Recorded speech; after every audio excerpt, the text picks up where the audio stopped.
Hey guys, this is Monika Singh and welcome back to our channel. आज हम देखेंगे इस वीडियो में बीएड फर्स्ट ईयर के हिंदी पेडागोजी मतलब हिंदी शिक्षण शास्त्र के लिए एक प्रीवियस ईयर पेपर 2019 का।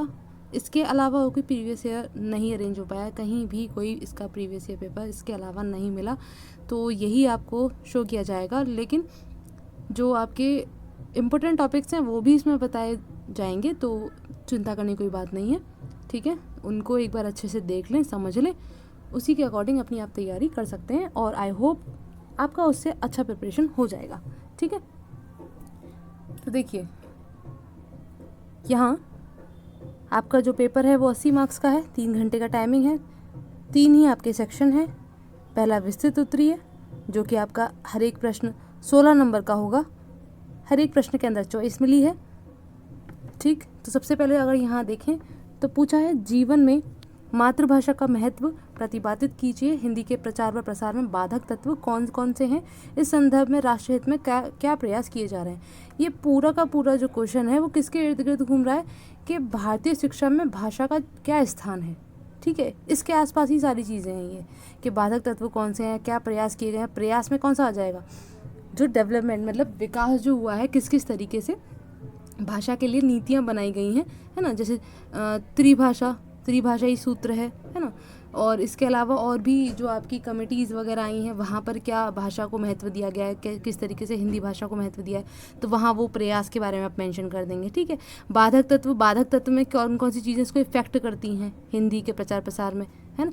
क्यों, अब बाधक तत्व में हम ऐसे देख सकते हैं कि जो रीजनल लैंग्वेज है वो हर किसी की हिंदी नहीं होती है, तो इस तरीके से बाधक तत्व हो गए ना कि उनकी रीजनल लैंग्वेज है व्यक्तियों की, जो कि हिंदी सीखने में या प्रचार प्रसार में बाधक तत्व हो सकती है, ठीक है। उनके रहने करने का मतलब जिस तरीके से वो हिंदी ज़रूरी नहीं है, जैसे साउथ इंडिया है वहाँ पे हिंदी तो कॉमन नहीं है, तो हर चीज़ इस तरीके से अलग अलग थोड़ा थोड़ा इफेक्ट हो सकता है। और आप देखेंगे तो I think model and book उसके अंदर दिया भी रखा होगा और भी इनके पॉइंट्स दिए होंगे, और मातृभाषा के बारे में तो आप मेंशन कर ही देंगे, ठीक है। अच्छा, आगे आपका हिंदी भाषा की वैज्ञानिकता व संपन्नता पर एक निबंध लिखिए। ये क्या हो गया, ये आपका एक तरीके से महत्व हो गया कि हिंदी भाषा की वैज्ञानिकता और संपन्नता, ये किस तरीके से महत्व आप दर्शाएंगे, महत्व से समझ सकते हो, ठीक, भाषा के महत्व से। इसमें ये आ गए हैं। इसके अलावा व्यक्तिगत भी पूछे जा सकते हैं, सामाजिक पूछे जा सकते हैं, ओके। आगे आपका गद्य शिक्षण अंग कौन कौन से हैं, गद्य शिक्षण में कठिन शब्दों की व्याख्या हेतु कौन कौन सी युक्तियों का प्रयोग किया जाता है। तो गद्य शिक्षण के अंतर्गत जितने भी आपके इंपॉर्टेंट टॉपिक्स हैं, अंग आ गई, विधियाँ आ गई, है ना। तो विधियों के अंदर, प्रविधियों के अंदर ये युक्तियाँ वगैरह उसी के अंदर मेंशन हो जाएंगी। आप पढ़ेंगे तो आपको वहाँ मिल भी जाएगा इसके बारे में। आगे हम देखते हैं तो जैसे कक्षा 6 स्तर के लिए सर्वनाम अथवा अनुप्रास अलंकार पर आदर्श पाठ योजना बनाने के लिए कहा है। अब ये सर्वनाम और अनुप्रास पे आ गया। हालांकि ऐसे भी हो सकता है कि अपनी इच्छा के अनुसार किसी भी प्रकरण पर आप पाठ योजना बनाइए, लेकिन सजेशन ये है कि पाठ योजना मत बनाइएगा, इसके साथ में जो चॉइस में क्वेश्चन दिया होगा वो कीजिएगा, ठीक है। पाठ योजना बनाने में टाइम लग जाता है, सोचेंगे विचारेंगे, और हर एक एग्जामिनर का, हर एक प्रोफेसर का जो पाठ योजना का जो तरीका होता है बनाने का, वो थोड़ा थोड़ा कहीं ना कहीं हल्का सा डिफरेंस होता है, ठीक है। तो इसकी वजह से भी इफेक्ट पड़ सकता है कि आपने अच्छे से बना भी दिया फिर भी आपको पूरे मार्क्स नहीं मिले। तो अच्छी बात है कि आप क्वेश्चन कर लें, इसमें टाइम भी ज़्यादा लगेगा, ठीक।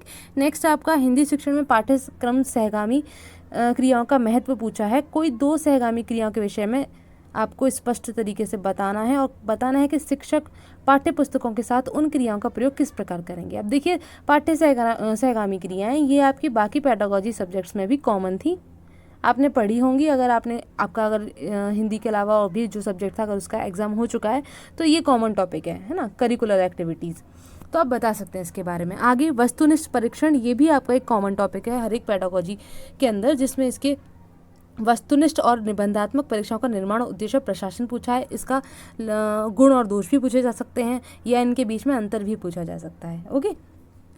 आगे देखते हैं लघु उत्तरीय प्रश्न। तो अंतर में देखिए, यहाँ पर ही तुलना ही तो बोला है ना, तुलना बोला है, निर्माण उद्देश्य प्रशासन का, तो एक प्रकार से अंतर ही आ गया।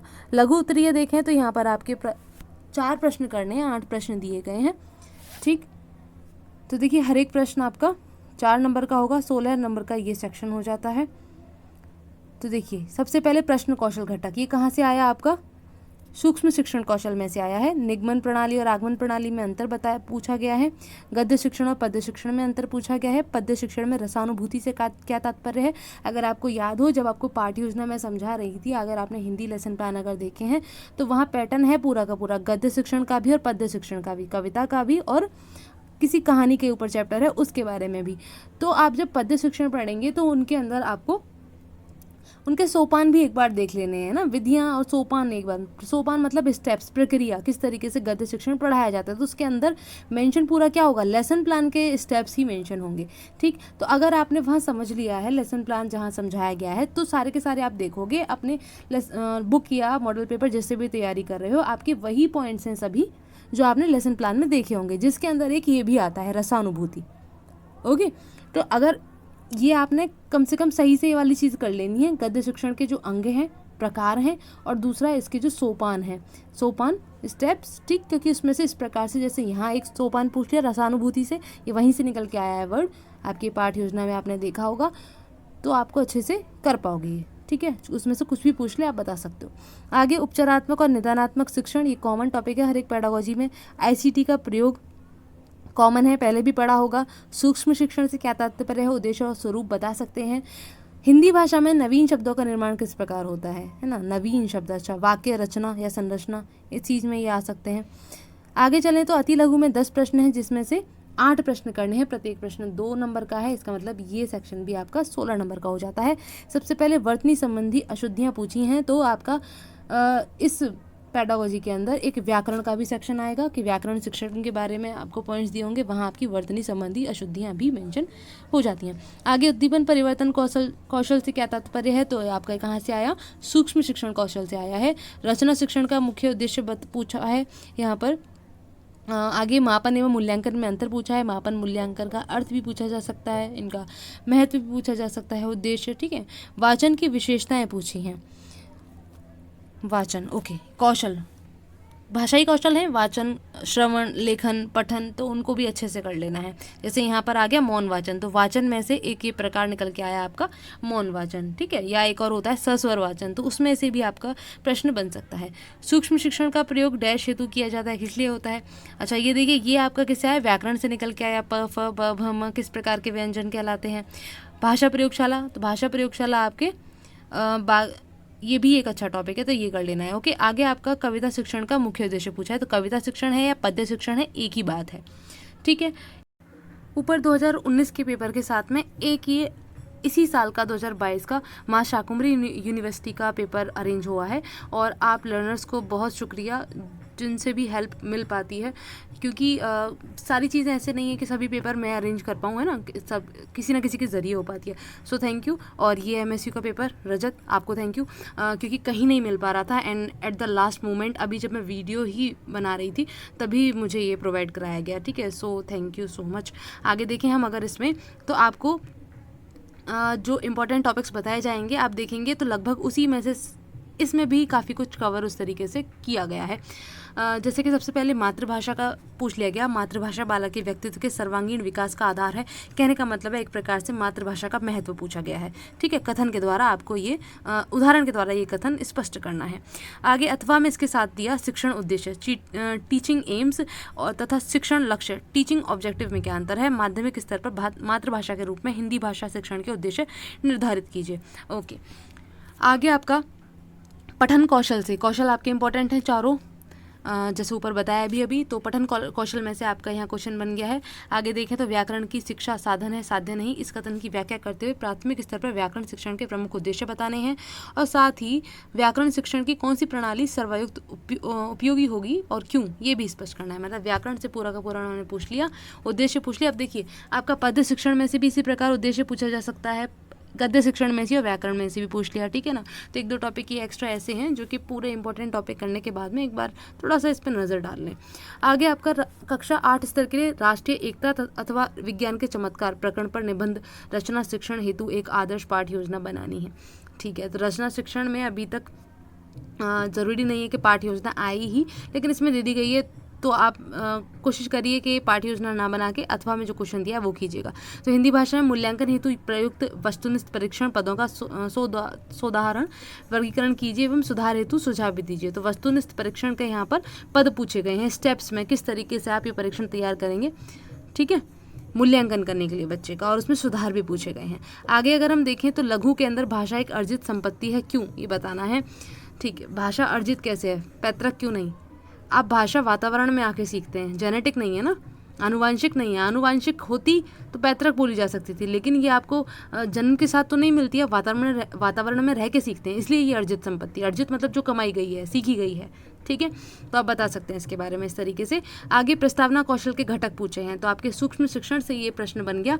प्रस्तावना कौशल मैंने इंग्लिश में बोला था ऊपर, कंपोनेंट्स, हाँ, कंपोनेंट्स को हिंदी में बोलते हैं घटक, ठीक है। तो माइक्रो लेसन प्लान्स की अगर आप फाइल देखेंगे, जहाँ माइक्रो लेसन प्लान मैंने सिर्फ समझाया है ना, कोई माइक्रो लेसन प्लान वहाँ बताया नहीं है, तो वो वाली अगर वीडियो देखेंगे वहाँ सभी के कंपोनेंट्स हैं। प्रस्तावना को अगर आपके पास नहीं है फाइल तब मैं कह रही हूँ, प्रस्तावना कौशल के वहाँ कंपोनेंट्स दिखाए गए हैं, ठीक है। उद्दीपन परिवर्तन कौशल है, या व्याख्यान कौशल है, प्रस्तावना कौशल है, और कौन सा है, इसी के साथ में पुनर्वलन कौशल है। तो उसके घटक आपको वहाँ देखने को मिल जाएंगे। आगे देखिए, लेखन शिक्षण से यहाँ क्वेश्चन बना है, सुलेख का अर्थ पूछा है, तो अनुलेख भी पूछा जा सकता है, ओके। आप देखेंगे तो ये चीज़ें थोड़ी सी मेंशन की गई हैं आगे आपके इंपॉर्टेंट टॉपिक्स में भी। आगे आपका काठिन्य निवारण हेतु गद्य शिक्षण में प्रयुक्त उद्बोधन विधि को सुधारण स्पष्ट कीजिए। अब देखिए, आपने अगर लेसन प्लान समझा है ठीक से, तो उसके अंदर ये पॉइंट भी है काठिन्य निवारण। जब आप पद्य शिक्षण कर रहे हैं या गद्य शिक्षण कर रहे हैं, तो काठिन्य निवारण भी एक स्टेप आता है, जहाँ पे आपको क्या करना होता है कि बच्चा जो शब्द ठीक से नहीं बोल पा रहा है उसका, या उनको अर्थ नहीं पता है, वहाँ आप काठिन्य निवारण में उनका अर्थ बताएंगे, शब्द अर्थ मतलब, ठीक है ना। आगे आपका हिंदी शिक्षण में भाषा प्रयोगशाला की उपयोगिता, तो ये इंपॉर्टेंट है। भाषा प्रयोगशाला उपचारात्मक निदानात्मक परीक्षण एक सिक्के के दो पहलू हैं, ये बताना है। निबंधात्मक परीक्षण पदों के गुण एवं दोष बताने हैं। क्रियात्मक अनुसंधान का स्टेप्स पूछे हैं, सोपान पूछे हैं। अति लघु को अगर देखें तो विदेशी भाषा मतलब द्वितीय भाषा से क्या तात्पर्य है, तो आपकी जो मातृभाषा है वो तो फर्स्ट हो गई, बाद में आप जो भी भाषा सीखते हैं वो आपकी द्वितीय भाषा होती है, ठीक है। तो इसके लिए आप अपने हिसाब से लिख सकते हैं, और छोटा मोटा आपको मिल भी जाएगा कंटेंट। तो भाषा से रिलेटेड यूनिट 1 के अंदर ये चीज़ें आ रही हैं, तो इनको पढ़ लेंगे, थोड़ा सा नज़र डाल लेंगे, ओके। आगे व्याख्या का शब्द संबंध किस शिक्षण लक्ष्य अथवा विशिष्ट उद्देश्य से है। देखिए, किस शिक्षण लक्ष्य से, मतलब शिक्षण लक्ष्य कौन से आ गए यहाँ पर, ऑब्जेक्टिव BS ब्लूम वाले में आ गए वर्गीकरण में। तो व्याख्या किस में आ रहा है, ये कहाँ किसका उद्देश्य है बताना है आपने। आगे बी के पासी ने कितने शिक्षण कौशल दिए हैं पूछा है। सूक्ष्म शिक्षण कौशल के अंदर अलग अलग शिक्षण कौशल के बारे में बताया गया है, वहाँ बी के पासी के बारे में भी बताया गया है, ओके। पुनर्बलन कितने प्रकार का होता है, तो 2 प्रकार का है आपका, और भी हो तो आप देख लीजिएगा, धनात्मक और ऋणात्मक। धनात्मक में आप जहाँ पे बच्चों को शाबाशी वगैरह ये सब देते हैं, ऋणात्मक में कोई गलत चीज़ गलत आंसर दे दिया तो बच्चों को आपको बताते हो वहाँ पे कि नहीं ये गलत है, वो ऋणात्मक में आ जाता है। आगे सूक्ष्म शिक्षण का उद्देश्य पूछा है, श्रवण कौशल से तात्पर्य क्या है, कौशल आपके इंपॉर्टेंट, फिर से एक क्वेश्चन बन गया। रसानुभूति किस विधा का मुख्य उद्देश्य है, रसानुभूति ये आपका किस में आएगा, पद्य शिक्षण में, पद्य शिक्षण में आएगा, या कविता शिक्षण बोल देते हैं। तो देखिए किस विधा का मुख्य उद्देश्य है ये। आगे चित्र विस्तारक यंत्र एपिडायस्कोप किस प्रकार की शिक्षण सामग्री है, तो शिक्षण सामग्री में आपने हर एक शिक्षण सामग्री के बारे में बेसिक सी जानकारी ले लेनी है कि वो क्या है, जिससे आप अगर ऐसा कुछ आ जाए तो आंसर कर सकते हैं। श्रव्य दृश्य सामग्री सीधे आ जाता है, या श्रव्य सामग्री या दृश्य सामग्री या श्रव्य दृश्य सामग्री आ जाता, तो आप किसी के बारे में भी लिख सकते थे, लेकिन अगर ऐसे नाम पूछ लिया जाएगा तो आपको उसके बारे में ही लिखना पड़ेगा, ठीक है।